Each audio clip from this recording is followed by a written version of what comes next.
Hello everyone, welcome to Priyanka English classes. आज के video में हम लोग 4 मार्च शिफ्ट 1 के क्वेश्चन को करेंगे। तो चलते हैं फर्स्ट क्वेश्चन की तरफ। पहला क्वेश्चन है हमारा, select the most appropriate meaning of the given idiom. Idiom का मीनिंग बताना है। Back to square one. Back to square one का मतलब होता है come to the original point. It means जहाँ से शुरू किया था वहीं पहुँच जाना। विदाउट सक्सेस, जहाँ से शुरू किया था वहीं पहुँच जाना। नेक्स्ट है हमारा एंटोनिम्स। लिबर्टी। लिबर्टी का अपोजिट बताना है हमें। डिपेंडेंस, कन्वीनियंस, डिलीवरेंस या इंडिपेंडेंस, क्या होगा इसमें से, ऑप्शन में से ये बताना है। डिपेंडेंस का मतलब होता है निर्भर होना। डिपेंडेंस का मतलब होता है निर्भर होना, यही इसका है एंटोनिम्स। कन्वीनियंस का मतलब होता है हमारा सुविधा, कंफर्ट। डिलीवरेंस का मतलब होता है छुटकारा पाना किसी चीज़ से। इंडिपेंडेंस का मतलब होता है स्वतंत्र। लिबर्टी और इंडिपेंडेंस ये दोनों क्या है, ये दोनों है सिनोनिम्स। दोनों का मतलब होता है स्वतंत्र और डिपेंडेंस का मतलब होता है किसी पे निर्भर होना। नेक्स्ट है हमारा रॉन्गली स्पेल्ड वर्ड। इसमें जो रॉन्ग है वो बताना है। ट्रूथफुल। ट्रूथफुल का मतलब होता है सच्चाई से भरा। टर्मोइल। टर्मोइल का मतलब होता है नर्वस होना, घबराहट। ट्रीज्योर, इसका स्पेलिंग होगा TREASURE। ट्रेजर का मतलब होता है खजाना, वेल्थ, धन। टैमरिड। टैमरिड का मतलब होता है इमली। नेक्स्ट है हमारा एक्टिव पैसिव वॉइस का क्वेश्चन है। ये पैसिव वॉइस में इसे चेंज करना है। The beautiful story was written by Maya. Maya के द्वारा एक बहुत ही ब्यूटीफुल स्टोरी लिखा गया है। तो यहाँ पे क्या है हमारा, यह है हमारा वाज। तो ऑप्शन में जो भी है क्या होना चाहिए, वहाँ पे V2 होना चाहिए। तो V2 में कौन सा, ये तो हमारा नहीं है, ये रॉन्ग है। Maya was writing this beautiful story. Maya wrote this beautiful story और Maya writes this beautiful story. तो हमारा ये जो है ऑप्शन नंबर C, ये हमारा करेक्ट है। क्योंकि यहाँ पे वाज है तो यहाँ पे क्या होना चाहिए, V2 होना चाहिए, वर्ब का सेकेंड फॉर्म होना चाहिए। देन हमारा ऑप्शन C करेक्ट है। नेक्स्ट है हमारा रॉन्गली स्पेल्ड वर्ड। इसमें जो रॉन्ग स्पेल्ड किया गया है उसको बताना है। कॉम्पिटेंस। कॉम्पिटेंस का मतलब होता है कैपेसिटी, क्षमता। क्रोनोलॉजी। क्रोनोलॉजी कोई इवेंट या फिर कोई टाइम का लगातार होना, उसे हम कहते हैं क्रोनोलॉजी। कंज्यूमेशन। कंज्यूमेशन ये स्पेलिंग हमारा रॉन्ग है। कंज्यूमेशन का होता है CONSU। यहाँ पे डबल एम आएगा। डबल एम अगर हम कर देते हैं देन हमारा स्पेलिंग सही हो जाएगा। कंज्यूमेशन का मतलब होता है कंप्लीट, पूरा करना। कंप्रोमाइज़। कंप्रोमाइज़ का मतलब तो पता ही होगा, कंप्रोमाइज़ का मतलब होता है समझौता करना, समझौता करना।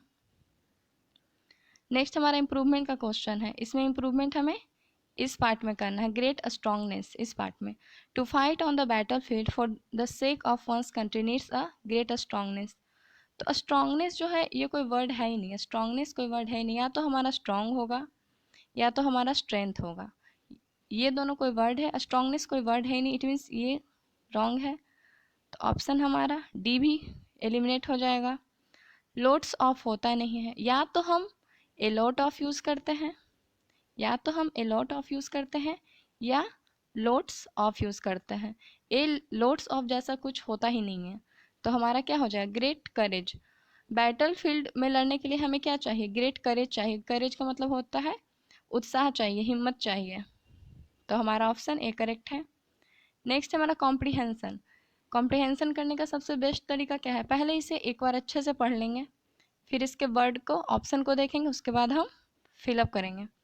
A stitch in time saves nine. This wise saying suggests that an dash action taken on time to rectify an error rules dash. The possibility of accumulation of such errors and future dash wisdom therefore lies in correcting the error as soon as it is dash. There is no point in allowing the dash to grow and then take hasty action to set things right. इसमें कहा गया है, एक proverb है, stitch in time save nine. It means जब अगर हम ज़रूरत पड़ने पर उस चीज़ को ठीक कर दें, संभल जाएं, तो क्या हो सकता है, हम लोग किसी चीज़ को वेस्ट करने से, बर्बाद करने से बच सकते हैं। तो ये बहुत ही वाइज सेइंग है, इट मीन्स ये प्रोवर्ब है, ये कहावत है। तो यहाँ पे पहला फिलर देखते हैं हम, ऑप्शन क्या है हमारा, अपोजिट, रॉन्ग, अप्रोप्रिएट और सुपरफिशियल। यहाँ पे एक प्रोवर्ब है जो कि पॉजिटिव मीनिंग दे रहा है, अच्छी चीज़ के बारे में बता रहे हैं। इट मीन्स फर्स्ट फिलर में हमारा कुछ पॉजिटिव वर्ड होना चाहिए। This by saying suggest that and dash action, कैसा एक्शन होना चाहिए, कोई एक्शन सुपरफिशियल तो हो नहीं सकता है, सुपरफिशियल का मतलब होता है सतही, रॉन्ग तो कुछ हो नहीं सकता, अपोजिट और अप्रोप्रिएट। और यहाँ पे हमारा क्या है, वॉवेल एन है तो यहाँ पे या तो अप्रोप्रिएट होना चाहिए या अपोजिट होना चाहिए। तो यहाँ पे हमें एक पॉजिटिव वर्ड चाहिए, तो पॉजिटिव वर्ड हमारा क्या है, अप्रोप्रिएट। तो हमारा ऑप्शन सी अप्रोप्रिएट इसमें होगा। नेक्स्ट है हमारा the possibility of accumulating, sorry, हाँ, the appropriate action takes on time to rectify and error rules. अगर हम अप्रोप्रिएट क्या करें, एक्शन करें टाइम, किसी टाइम में, और अपनी गलती को रेक्टिफाई करें, रेक्टिफाई का मतलब होता है सुधारना, सुधार लें। Error rules dash the possibility of accumulation of such errors and future. देखते हैं नेक्स्ट में क्या है। नेक्स्ट में है हमारा इन, फॉर, एट या आउट। तो रूल आउट, रूल आउट का मतलब होता है एलिमिनेट। रूल आउट एक इडियम है हमारा जिसका मतलब होता है, देखते हैं हमारा नेक्स्ट फिलर क्या है। नेक्स्ट है हमारा the possibility of accumulation of such errors and future dash wisdom therefore lies in correcting the error as soon as it is। the possibility of accumulation of such error and future, तो error के पहले क्या है, error के पहले हमारा, sorry, and के पहले हमारा ईरर है, यानी ईरर एक निगेटिव वर्ड है, तो एंड के बाद जो वर्ड आएगा वो भी हमारा निगेटिव होना चाहिए। तो ऑप्शन के थ्रू देखते हैं। ऑप्शन में हमारा निगेटिव वर्ड सिर्फ और सिर्फ क्या है, डैमेज है। फैसिलिटी, एडवांटेज, क्वालिटी, ये सारे क्या हैं, पॉजिटिव वर्ड है, तो यहाँ पे होगा हमारा डैमेज। कि अगर हम समय रहते अपनी गलती को सुधार ले तो हम डैमेजेस से क्या कर सकते हैं, बच सकते हैं। Therefore lies in correcting the error as soon as it is dash। error को हम क्या कर सकते हैं, इन्वेंट कर सकते हैं, नहीं। प्रपोज कर सकते हैं, नहीं। डिस्कवर कर सकते हैं, नहीं। error को हम क्या कर सकते हैं, मैनेज कर सकते हैं। अगर हम अपनी गलती को मैनेज कर लें तो there is no point in allowing the dash to grow and then take hasty action to set things right। तो फिर क्या होगा, तब हम अपने आप को क्या कर सकते हैं, अलाउ कर सकते हैं कोई भी काम को जल्दी में ना करने के लिए। अगर हम खुद की गलती को सुधार लें, मैनेज कर लें, तो हम क्या कर सकते हैं, अलाउ नहीं कर सकते कोई भी काम को जल्दी से करने के लिए। ऑप्शन क्या है हमारा, पैरोडी, मेलोडी और रिमेडी। पैरोडी का मतलब होता है जो हंसाता हो, जैसे कपिल शर्मा, किसी की मिमिक्री करके हंसाना, उसे हम कहते हैं पैरोडी। मेलोडी और रिमेडी, मेलेडी होता है कोई बीमारी, मेलोडी कोई अच्छा सा सॉन्ग, और रिमेडी का मतलब रोग। तो यहाँ पे क्या हो जाएगा, यहाँ पे हो जाएगा हमारा remedy. There is no point in allowing the remedy to grow and then take hasty action to set things right. हमें क्या करना चाहिए, इससे समय रहते सुधार लेना चाहिए अपनी गलती को। नेक्स्ट है हमारा सिनोनिम्स के क्वेश्चन। रिवर, रिवर का मतलब होता है हमारा रिस्पेक्ट, रिवर का मतलब होता है रिस्पेक्ट। रिपीट का दोहराना, कंडेम का मतलब निंदा करना, और एंजॉय का मतलब खुशी मनाना। रिवर का हो जाएगा रिस्पेक्ट हमारा सिनोनिम्स। नेक्स्ट भी सिनोनिम्स के क्वेश्चन है। प्रिवेंट, प्रिवेंट का मतलब होता है कोई काम करने से रोकना। अवर्ट का मतलब भी सेम होता है रोकना, ये दोनों सिनोनिम्स है। अलाउ का मतलब अनुमति देना। कंस्ट्रक्ट का मतलब होता है बनाना। प्रोभोक, प्रोभोक का मतलब होता है कोई गलत काम करने के लिए उकसाना, कोई गलत काम करने के लिए इवोक करना, वही प्रोभोक है हमारा। नेक्स्ट है हमारा सेलेक्ट वन वर्ड, ये हमारा वन वर्ड का क्वेश्चन है। Open refusal to obey orders, मतलब डायरेक्टली किसी काम को करने से मना कर देना। एडहरेंस, डिफाइंस, कॉम्प्लायंस या ओबीडियंस। तो इसमें ये जो तीनों है ना, ये तीनों हैं सिनोनिम्स। तीनों का मतलब होता है आज्ञा का पालन करना, और डिफाइंस का मतलब होता है अवज्ञा करना। इट मीन्स ओबे को रिफ्यूज करना, डिफाइंस। नेक्स्ट हमारा फिलर का question. The groom stood before the dash for the wedding ceremony at the church. Groom कहाँ खड़े थे वेडिंग सेरेमनी में, अल्टर, एटलस या एटिक। एटलस का मतलब तो पता ही है, एटलस का मतलब होता है मानचित्र, एटलस का मतलब होता है मानचित्र। अल्टर का मतलब होता है दोहराना, चेंज करना, रिपीट करना। और एटिक का मतलब होता है छत, एटिक का मतलब होता है छत। तो यहाँ पे हमारा क्या हो जाएगा, अल्टर। अल्टर का मतलब जहाँ पे चर्च में या फिर मंदिर में जहाँ भगवान को रखा जाता है, वो जो ऊंचा स्थान होता है उसे ही हम अल्टर कहते हैं। नेक्स्ट है हमारा select the most appropriate segment to substitute the underlined segment of the given sentence. if substitution is not required select no improve। ये इम्प्रूवमेंट का क्वेश्चन है। यहाँ पे इम्प्रूवमेंट हमें इस पार्ट में करना है, resembled with, the animal resembled with a cat. तो यहाँ पे हमारा हो जाएगा सिर्फ और सिर्फ रिसेंबल्ड, क्योंकि रिसेंबल जो है हमारा ट्रांजिटिव वर्ब है। रिसेंबल जो है हमारा ट्रांजिटिव वर्ब है और उसके साथ कोई प्रीपोजिशन नहीं आएगा। अगर यहाँ पे रिसेम्बलेंस होता है तो रिसेम्बलेंस हमारा नाउन है, तो उसके साथ हम प्रीपोजिशन विथ का यूज कर सकते थे, तब हमारा ये सही हो जाता। चूँकि यहाँ पे ऑप्शन में रिसेम्बलेंस कहीं है नहीं, इसलिए रिसेम्बल्ड होगा हमारा यहाँ पे, the animal resembled a cat. Next है हमारा select one word for the following. ये भी वन वर्ड का क्वेश्चन है। Models that governs one's behaviour.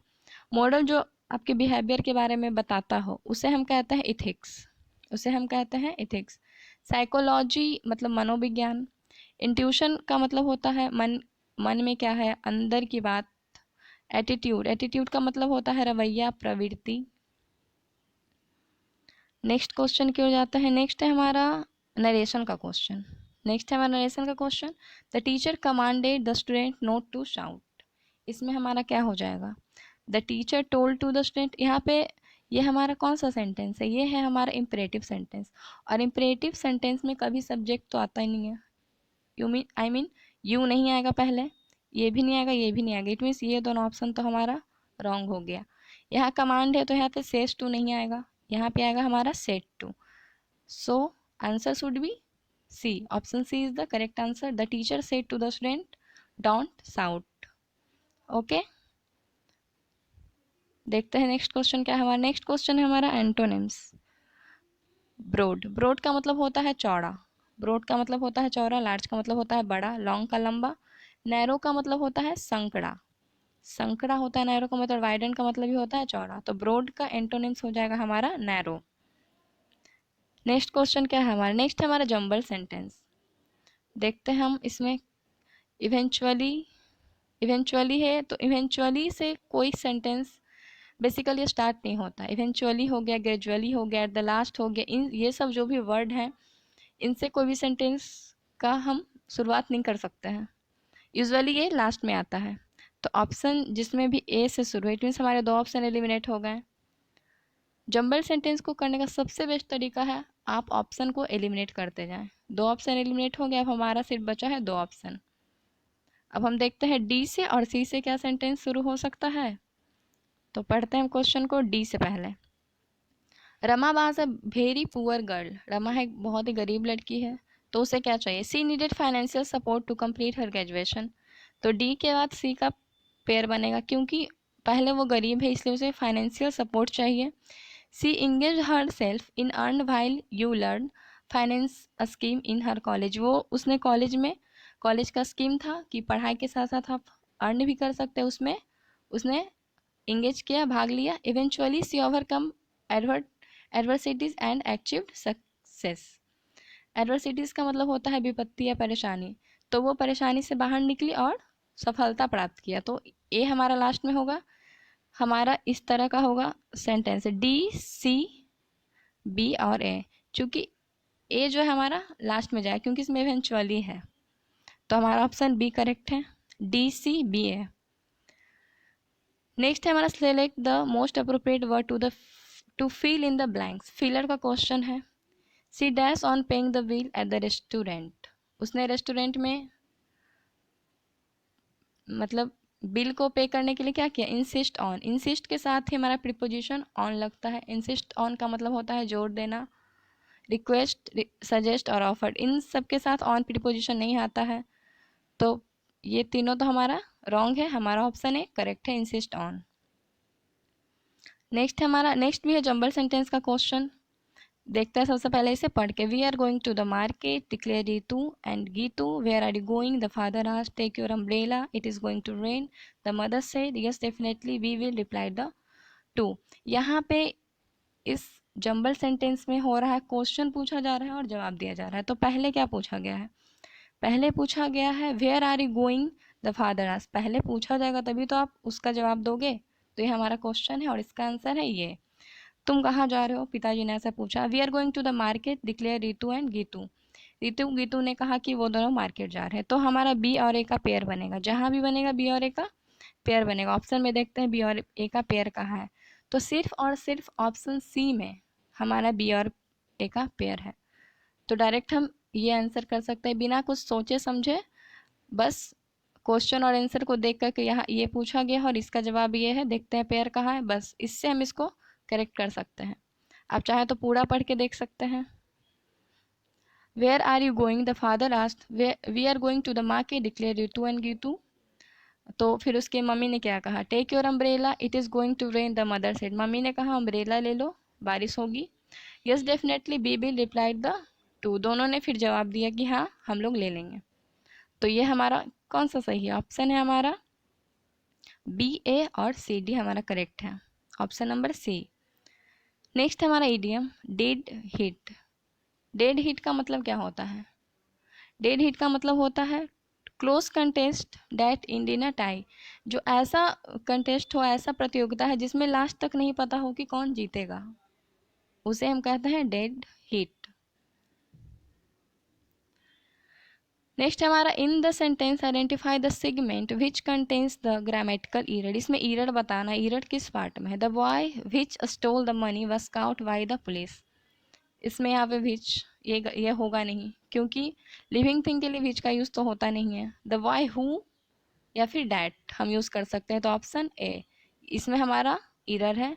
The boy who या फिर डैट होगा यहाँ पे, विच को हटाकर हम ऑप्शन ए को सही कर सकते हैं। नेक्स्ट हमारा ईरर का क्वेश्चन ही है। In the sentence identify the segment which contain the grammatical error. इसमें ईरर कहाँ है ये बताना है। Saraswati college has maintained its reputation as one of the best college in the country। तो इसमें ईरर किस पार्ट में ये बताना है। इट रिप्यूटेशन एज, ये तो सही है। One of the best college, इसमें ईरर है हमारे इस पार्ट में, one of the best college. यहाँ पे होगा one of the best colleges, one of the best colleges होगा, देन हमारा ये सेंटेंस सही हो जाएगा। तो ईरर है हमारे पार्ट बी में, ऑप्शन बी में है हमारा ईरर। आई होप आपको ये सीरीज़ अच्छा लग रहा हो, तो प्लीज़ शेयर करें अपने फ्रेंड्स के साथ। और कल के वीडियो में हम लोग 4 मार्च के ही क्वेश्चन करेंगे, शिफ्ट 2 के क्वेश्चन करेंगे। ओके, तो थैंक्स फॉर वॉचिंग गाइज।